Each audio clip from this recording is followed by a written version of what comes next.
नाज़रीन, जब गाड़ी के एसी फ़िल्टर या कैबिन फ़िल्टर की ये हालत हो जाए, हालांकि कि नया फ़िल्टर इस तरह से होता है, तो फिर लाजमी सी बात है कि ये डस्ट जो है वो सिर्फ फ़िल्टर तक महदूद नहीं रहती,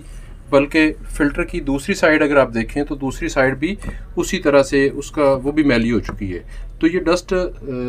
जिस वक्त ब्लोअर फ़ैन खींचता है एयर को, तो उसके अंदर मिट्टी भी जाती है, जिससे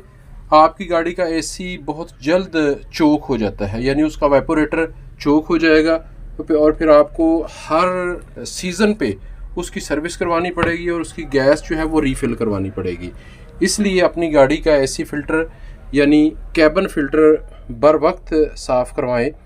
कोशिश करें कि ये आपकी गाड़ी का कैबिन फ़िल्टर जो है वो साफ़ रहे, ताकि एसी की परफॉर्मेंस ठीक रहे और उसका वेपोरेटर